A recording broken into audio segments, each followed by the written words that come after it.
සුබ සන්දෑවක්. අදත් මම ආවා ඔයගලන්ට ක්‍රිස්මස් එකට ඕනම කරන රෙසිපීස් දෙකක් අරගෙන කොහොමද මේ කෑම දෙක හදන්නේ කියලා. Crumb chicken එකකුයි ginger bread එකකුයි. ඉතින් ඔයගලන්ට පුළුවන් ඔයගලන්ගේ ක්‍රිස්මස් එකට ඕන කරන කෑම අපිත් එක්ක එකතු වෙලා අපේ රෙසිපීස් බලලා ඔයගලන්ටම හදන්න. ඉතින් මේ live cooking show with Aban's home kitchen. ඉතින් බලමු මං හදන ක්‍රම් චිකන් එකට මොනවාද ඕන කරන ඉන්ග්‍රීඩියන්ට්ස් කියලා. ඉතින් හුඟක් වෙලාවට අපි බැටර් ෆ්‍රයි කරපු චිකන් එකකට තමයි යන්නේ. හැබැයි මම මේ වෙලාවේ හිතුණා ඕගලන්ට දෙන්න ඕනේ කියලා ටිකක් ලේසියෙන් හදන්න පුළුවන් තෙල් අඩුවෙන් ඇත්තටම තෙල් නැතුව කොහොමද ක්‍රම් චිකන් එකක් හදන්නේ කියලා. අපි සාමාන්‍යයෙන් ක්‍රම් චිකන් එකක් හදනකොට හුඟක් වෙලාවට ගන්න බ්‍රෙඩ් ක්‍රම්ස්. හැබැයි ඒකේ කිසි ෆ්ලේවර් එකක් නැති හින්දා තෙලුත් නැති හින්දා අපිට ටිකක් කන්න අමාරුයි. හැබැයි මම මේකට ගත්තා ක්‍රැකර් බිස්කට් වලින් ක්‍රම් කරලා. හැබැයි ඒකට මම පොඩ්ඩක් ෆ්ලේවර් තියෙන ක්‍රැකර් එකක් ගත්තා. ඒ කියන්නේ චීස් හරි ඕගලන්ට සේවරි ෆ්ලේවර් එකක් තියෙන බිස්කට් එකක් අරගෙන මේ වගේ පොඩ්ඩක් ක්‍රම් කරලා ගන්න පුළුවන්. ඉතින් මම චිකන් අරන් තියෙනවා. ඕගලන්ට පුංචි කෑලි ලොකු කෑලි කැමති විදිහකට චිකන් කෑලි ටිකක් අරගන්න පුළුවන්. ඒත් එක්කම මම මේකට වැඩි දේවල් නැහැ. සෝයා සෝස් ටිකක් මික්ස් කරනවා. රසානුව ලුණු ගම්මිරිස්. සෝයා සෝස් දාන හින්දා ඔයගලන්ට පුළුවන් ලුණු චුටක් අඩු කරන්න. ඒත් එක්කම ගම්මිරිස් ටිකක් දාන්න. ඉතින් මේක ලොකු අමාරු දෙයක් නෙමෙයි. හැබැයි ඔයගොල්ලෝ හදලා බැලුවොත් හිතා ගන්නවත් බැරි රසක් තියෙනවා මේකෙදි. මොකද නැචරල් ෆ්ලේවර් එක හැම එකේම එන නිසා. මේ විදිහට මික්ස් කරගන්නවා. ඉතින් මේක අපි පුළුවන් නම් අපිට පැයක් හරි දවසක් හරි ඕන තරම් වෙලා තිබ්බට කමක් නැහැ. මොකද තියන්න අපි මේක මැරිනේට් කරලා ෆ්‍රිජ් එකේ දාලා තිබ්බහම හොඳට මේකට රස අල්ල ගන්නවා. ඉතින් ඒ හින්දා දැන් මම මේ විදිහට කෙරුවට ඕගලන්ට පුළුවන් මේක හදලා ක්‍රිස්මස් කාලේට ෆ්‍රිජ් එකේ දාලා තියාගත්තාම ගෙදරට කවුරු හරි යමුත් එක්ක ආපු වෙලාවකට නැත්තම් කන්න හිතෙන වෙලාවට මේ විදිහට හදාගන්න එක විතරයි තියෙන්නේ. මොකද මේ වගේ මැරිනේට් කරලා තියලා තිබ්බොත් ඉක්මනට මැද තැම්බෙනවා රස වැඩි වෙනවා ඒ වගේ දේවල් තියෙනවා. ඉතින් ඒ හින්දා ඔයගොල්ලෝ පොඩක් මේවා මැරිනේට් කරලා ෆ්‍රිජ් එකේ දාලා තිබ්බට කමක් නැහැ. ඉතින් මම දැන් පොඩ්ඩක් ගසාගත්ත බිත්තරයක් ගන්නවා. ඒකේ තියලා තමයි මේක මම ඩිප් කරලා ගන්නෙ.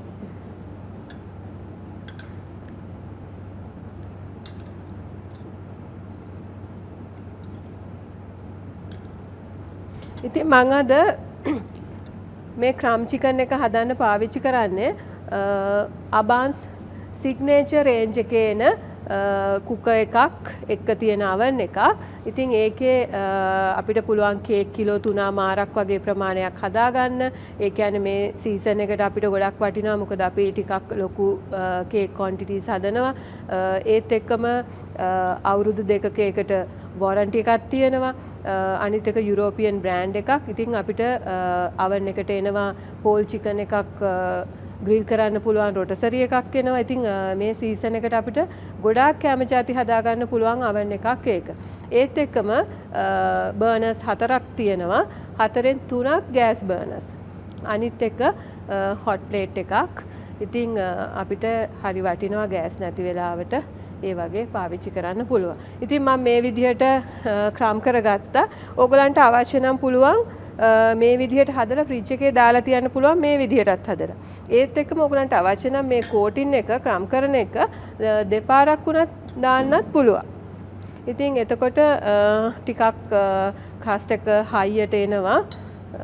කැමති විදිහකට ඕගලන්ට කරන්න පුළුවන්. මොකද එක එක්කෙනාගේ කෑම වලට තියෙන ආසාවල් හදන්න තියෙන ආසාවල් එක වගේ. හැබැයි වෙනස් වෙනවා. හැබැයි ඕගලන්ට අර අපි දාන මූලික ඉන්ග්‍රීඩියන්ට්ස් ටික ඒත් එක්කම oven වලට දානවා නම් ටෙම්පරේචර්ස් ඒ වගේ දේවල් නම් ගොඩක්ම වැදගත්. ඉතින් මම මේ විදිහට ක්‍රම් කරා. මේක අපිට ස්ටාර්ට් එකක් විදිහට නැත්තම් ඩිනර් වලට ඒ වගේ වුණත් ලන්ච් ඒ වගේ දෙයකට වුණත් පාවිච්චි කරන්න පුළුවන්. ඇත්තටම ගැඹුරු තෙලේ බදින දෙයක් තමයි අපි මේ තෙල් නැතුව ග්‍රිල් කරලා ගන්න යන්නේ. ඉතින් මේක මම oven එකේ දාලා ග්‍රිල් කරනවා. මොකද අපිට පුළුවන් උඩ විතරක් උඩ එලිමන්ට් එක විතරක් හීට් වෙන විදිහට දාලා ඉවර වෙලා මේක හොඳට බේක් කරලා ග්‍රිල් කරලා ගන්න. කවුරු හරි කැමති නම් ග්‍රිල් කරන්න නැතුව බේක් කරගන්න ඒකත් ඔයගලන්ට කරන්න පුළුවන්. ඉතින් මම මේ ටික ක්‍රම් කරලා ඉවරයි. ඉතින් ඔයගලන්ට තේරෙනවා ඇති හරි ලේසි අර ලිප ළඟ ඉඳගෙන අපි බදිනවා වගේ තෙල් ගොඩාක් යන්නෙත් නැහැ අපිට මහන්සියකුත් නැහැ රස්නෙත් නැහැ. ඉතින් ඒ වගේ දේවල් නැතුව ගොඩක් හෙල්දි විදිහට අපිට මේ ක්‍රම් චිකන් එක හදා ගන්න පුළුවන්. අනිත් එක බේක් වෙන්න යන කාලෙත් ගොඩක් අඩුයි. අපිට හරි ඉක්මනින් මේක කරගන්න පුළුවන්. ලෑස්ති කරලා තියාගත්තොත් අපිට ඕන වෙලාවට ටක් ගාලා මැරිනේට් කරලා තිබිච්ච එක ගන්න පුළුවන්. ඉතින් මම මේක ක්‍රම් කරලා ඉවරයි. ඉතින් දැන් බලමු අපි කොහොමද මේක oven එකේ ග්‍රිල් කරන්නේ කියලා. ඉතින් අපිට මේ oven එකේ Pyrex උනත් use කරන්න පුළුවන්. ඒ කියන්නේ අපි ආසයි එක එක විදිහේ dishes දාන්න, එක එක විදිහේ cookware දාන්න. ඉතින් අපිට පුළුවන් මේ oven එකේ මම Pyrex එක දාලා ඉවර වෙලා ග්‍රිල් කරලා ගන්නවා.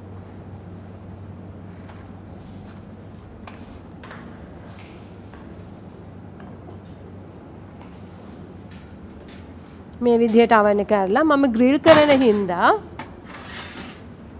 මේක ටිකක් උඩට දානවා. රැක් එක මන් තියන්නේ උඩින්. එතකොට අර උඩ ටිකක් හොඳට පාට වෙලා රත් වෙලා එනවා.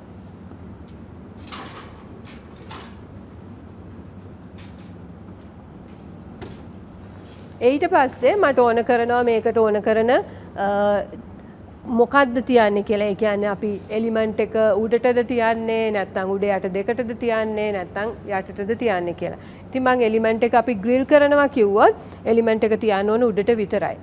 අපි බේක් කරනවා කිව්වොත් එලිමන්ට්ස් දෙකක්ම වැඩ කරනවා. ඒ හින්දා අපි උඩ යට එලිමන්ට්ස් දෙකම තියන්න ඕන. ඉතින් මම මෙතනදී එලිමන්ට් එක තියනවා උඩට විතරක් මේ වගේ මෙතනට.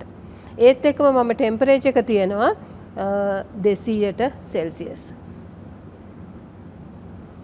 ඒත් එක්කම විනාඩි 30ක කාලයක් මම තියා ගන්නවා.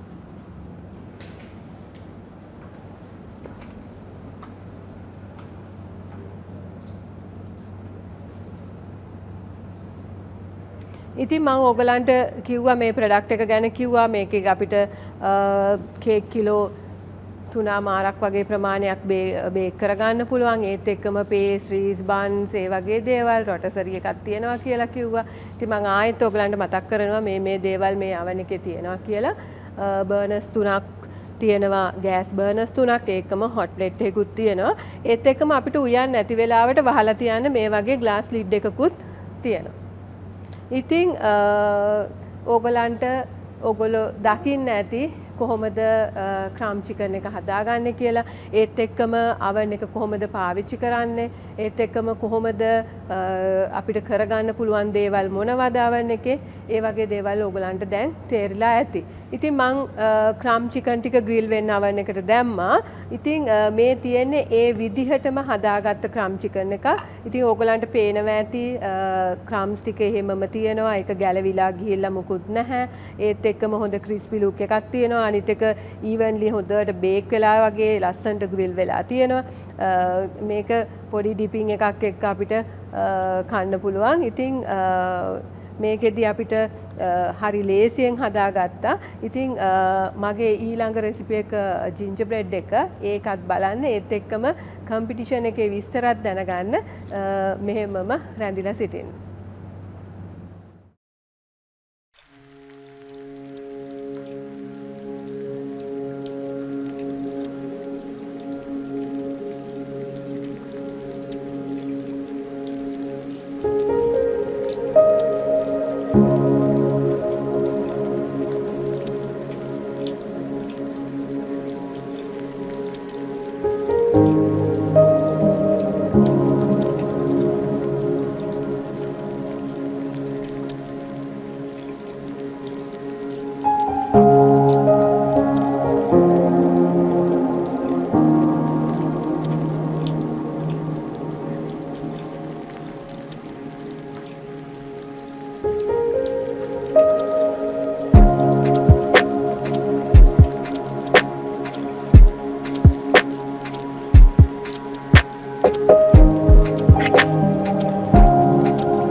ඉතින් මම දැන් හදන්න යන්නේ මගේ දෙවැනි රෙසිපි එක ජින්ජර් බ්‍රෙඩ් එක. ඉතින් ඕගොල්ලෝ දන්නවා ක්‍රිස්මස් ටේබල් එකට නැතුවම බැරි කෑමක්. ඉතින් මේ සැරේ ක්‍රිස්මස් එකට ඕගොල්ලෝ මේක හදන විදිය හරියටම බලාගත්තොත් ඕගොල්ලන්ගේ ගෙදර ක්‍රිස්මස් එකට පුළුවන් ජින්ජර් බ්‍රෙඩ් එක ඕගොල්ලන්ටම හදාගන්න. ඉතින් බලමු කොහොමද හදන්නේ කියලා. මම ඒකට පාවිච්චි කරනවා අබාන් සිග්නේචර් රේන්ජ් එකේ තියෙන තවත් කුකර් එකක් එක්ක තියෙන oven එකක්. ඉතින් ඒක ටිකක් ලොකු oven එකක්. ඕගලන්ට බලන්න පුළුවන් මම කියලා දෙන්නම් මොනවාද ඒකේ තියෙන features මොනවාද අපිට ඒකේ කරන්න පුළුවන් ඒ වගේ දේවල්. ඉතින් අපි ඉස්සෙල්ලාම බලමු කොහොමද ginger bread එක හදන්නේ කියලා. ඉතින් මේක හරි ලේසි. අපි හිතුවට මේක අමාරු විදිහට හදන්නේ කියලා, හදන ක්‍රමය අමාරුයි කියලා, ඉතින් ingredients හොයාගන්න අමාරුද කියලා ඔය වගේ දේවල් අපි කෑමක් හදනකොට හුඟක් වෙලාවට අපේ ඔළුවට එන දේවල්. ඉතින් බලමු කොච්චර ලේසියෙන් අපිට ජින්ජර් බ්‍රෙඩ් එක හදන්න පුළුවන්ද කියලා. ඉතින් ඉස්සෙල්ලාම කරන්න ඕන ඉන්ග්‍රීඩියන්ට්ස් ප්‍රමාණයක් තියෙනවා. අපි ඒක පෑන් එකක දාලා පොඩ්ඩක් කුක් කරගන්න ඕන. ඉතින් බලමු ඒකට මොනවාද අපි දාන්නේ කියලා. ඒකට දානවා මාගරින් ග්‍රෑම් 100ක් දානවා.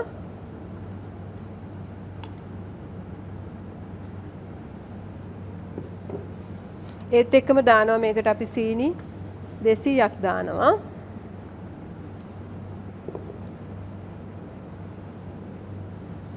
ගෝල්ඩන් සිරප් මේස හැඳි 2ක් හෝ 3ක් දාන්න පුළුවන්. ටිකක් පැණි රස වැඩියෙන් කන්න කැමති කෙනෙක් ඉන්නවනම් ඕගලන්ට පුළුවන් මේස හැඳි 2ක් වෙන්න දාන්න.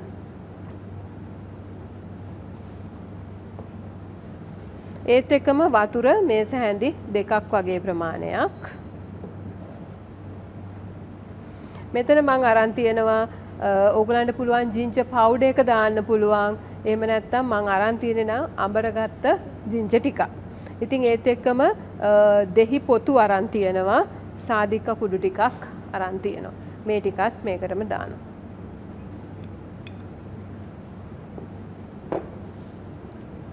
අවශ්‍ය නම් මම දාන්නේ නැහැ. ඕගලන්ට අවශ්‍ය නම් ඕගොල්ලෝ කැමති නම් ලුණු චුට්ටකුත් එකතු කරන්න පුළුවන්. ඉතින් දැන් මේ විදිහට එකතු කරගත්ත ඉන්ග්‍රීඩියන්ට්ස් ටික පොඩ්ඩක් ලිපේ තියලා රත් කරගන්න ඕන. ඉතින් අපි බලමු කොහොමද රත් කරාට පස්සේ වෙන්නේ කියලා.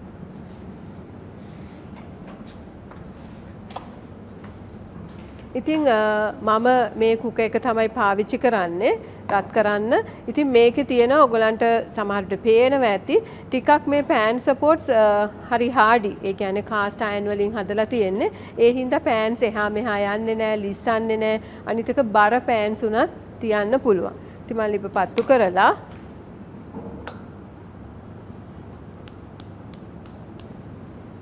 මේ විදිහට මම ලිප පත්තු කරගත්තා.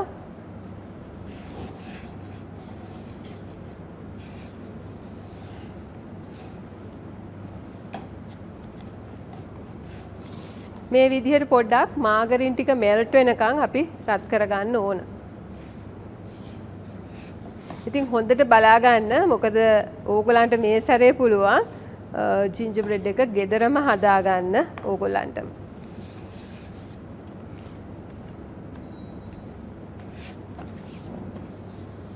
ඉතින් මේ කුකර් එකට හොට් ප්ලේට් එකකුත් එනවා. මෙතන තියෙනවා හොට් ප්ලේට් එකක් ඔයගලන්ට පේනවා ඇති.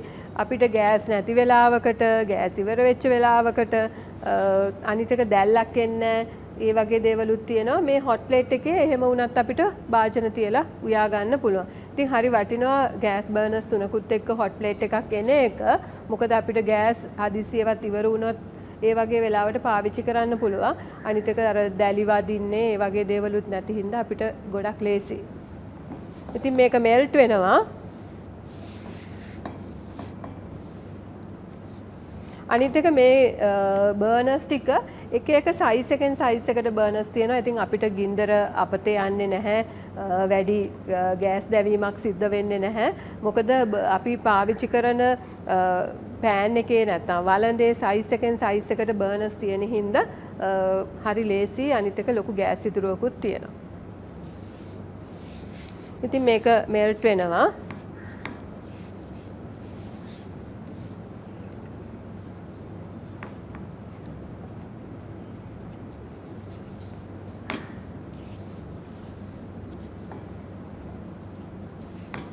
මේ බලන්න හරි ලේසියෙන් මෙල්ට් වුණා. අඩිය ඇල්ලුවේ කර වුණේ ඒවා මුකුත් නැහැ. වටේටම හොඳට ගින්දර එනවා. හරි පොඩි ගින්දර ප්‍රමාණයයි මම තියෙන පොඩිම බර්න එකට තිබ්බේ.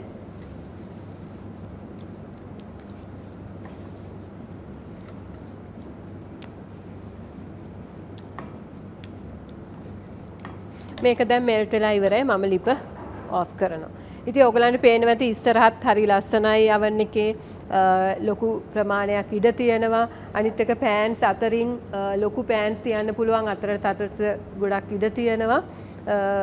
ඒ හින්දා අපේ කුකින් කරන්න ගොඩක් ලේසි මේ කුකර් එක.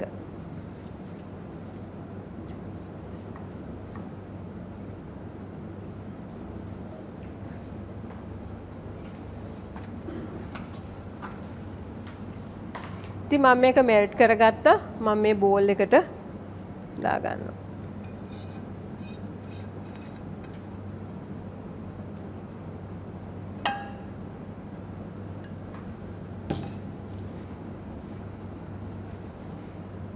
ඊට පස්සේ මම මේකට ඉතුරු ඉන්ග්‍රීඩියන්ට්ස් ටික එකතු කරනවා.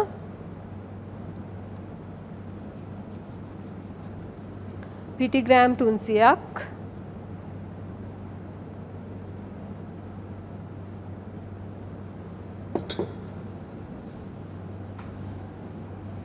බේකින් පවුඩර් තේ හැඳි කාලක් වගේ ප්‍රමාණයක් දාන්න. බේකින් සෝඩාත් තේ හැඳි කාලක් වගේ ප්‍රමාණයක් එකතු කරනවා.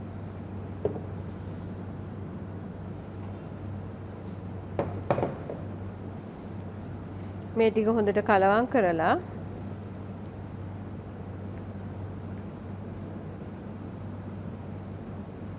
බීට් කරගත්ත බිත්තර ටිකත් එකතු කරනවා. බිත්තර දෙකක්,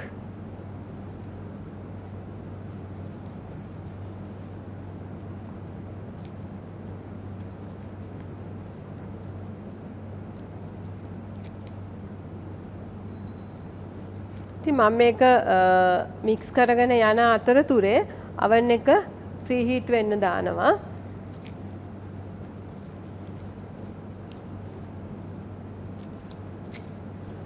අපි බලමු කොහොමද oven එක free heat කරගන්නේ කියලා. මෙතනින් අපි oven එකක baking option එකට නැත්තම් top bottom elements දෙකම පත්තු වෙන විදිහට තියන්න ඕන. ඒත් එක්කම තියන්න ඕන අපිට යන temperature එක කොච්චරක්ද කියලා. ඉතින් මේකේ තියෙන උපරිම temperature එකට අපි තියනවා. ඒත් එක්කම විනාඩි 10ක්.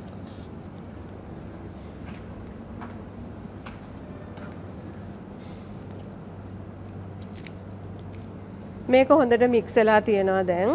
තව පොඩ්ඩක් මික්ස් කරලා. ඉතින් අපිට ක්‍රිස්මස් එකට ගොඩක් කෑම අපි හදනවා, ගොඩක් ස්වීට්ස් ಜಾති හදනවා, ගොඩක් කේක්ස් ಜಾති හදනවා, මීට් අයිටම්ස් හදනවා. ඉතින් ඕගලන් අබාන්ස් හෝම් කිචන් එකත් එක්ක දිගටම හිටියොත් මේ සැරේ ක්‍රිස්මස් ටේබල් එක නැත්තම් මේ සැරේ ඕගලන්ට එන විසිටර්ස්ට කෑම හදන එක ඕගලන්ටම කරන්න පුළුවන්. දැම්ම ඉඳන්ම ලෑස්ති වෙන්න ඒකට. ඉතින් මේ ටික හොඳට මික්ස් වෙලා තියෙනවා. මේ වගේ ටෙක්ස්ට් එකක් තමයි එන්න ඕන.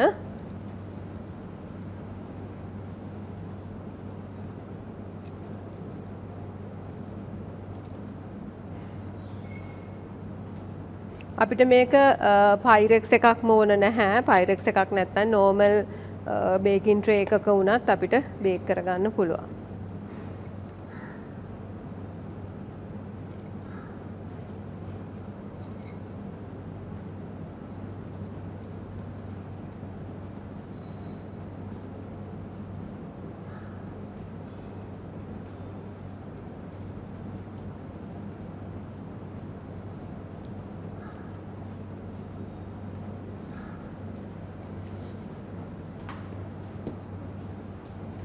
ඉතින් මම මේක 180ට ටෙම්පරේචර් එක 180ට තියලා බේක් කරගන්නවා විනාඩි 20ක් විතර වගේ 18ක් 20ක් අතර කාලයක් අපිට ඇති මේක බේක් කරන්න.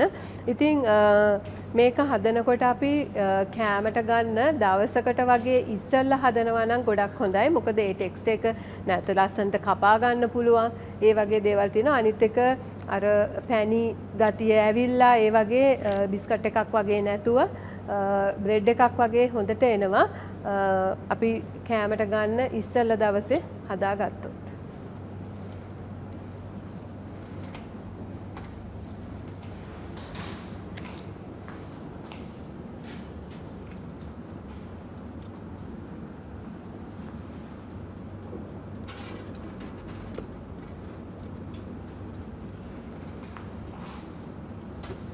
ඉතින් උඩ යට දෙකටමයි තියන්නේ. මේකෙදි oven එක 180ට තියන්න ඕන. ටෙම්පරේචර් එක oven එක 180ට තියන්න ඕන. ඒත් එක්කම මම තියනවා කාලය විනාඩි 18ත් 20ත් අතර.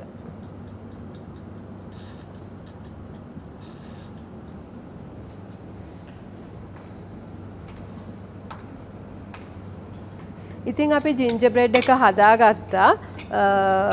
ඔක්කොම මික්ස් කරා බේක් වෙන්න දැම්මා. ඉතින් ඕගොල්ලෝ බලන් ඇති දැන් මේක මොන වගේ එකක් විදිහට දෙන්නේ. අපි වෙනදා කාපු විදිහට දෙන්නේ, ඒ පෙනුම දෙන්නේ, ඒ වගේ දේවල් ඇති. ඉතින් ඒක බේක් වෙනකම් මම කලින් හදාගත්ත ජින්ජර් බ්‍රෙඩ් එකක් තියෙනවා මෙතන බලමු එක.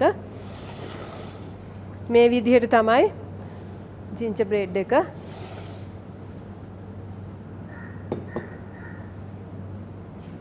බේක් වෙලා තියෙන්නේ. ඉතින් ඕගලන්ගේ ක්‍රිස්මස් ටේබල් එකට, ක්‍රිස්මස් බ්‍රෙක්ෆාස්ට් ටේබල් එකට තියන්න පුළුවන් ලස්සනට පොඩ්ඩක් පොඩි ඩෙකෝ එකක් දාලා.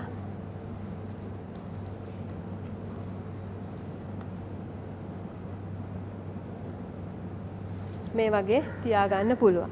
ඉතින් අපිට බලන්නත් පුළුවන් ඕගලන්ට මේකේ ටෙක්ස්ට් එක කොයි වගේද කියලා.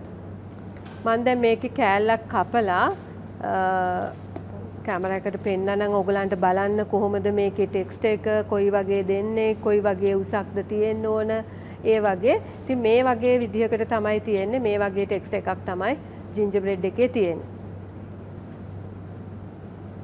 ඉතින් මං හිතනවා ඕගොල්ලෝ මේ සැරේ ක්‍රිස්මස් ටේබල් එකට ජින්ජර් බ්‍රෙඩ් එකක් හදයි කියලා. ඉතින් දැම්ම ඉඳන්ම ලෑස්ති වෙන්න. මොන හරි දේවල් තියෙනවා නම් අපිට කමෙන්ට් එකක් විදිහට දාන්න. මොන හරි ඩවුට් එකක් තියෙනවා නම්, තේරෙන්නේ නැති දෙයක් තියෙනවා නම් අපිට කමෙන්ට් එකක් විදිහට දාන්න අමතක කරන්න එපා.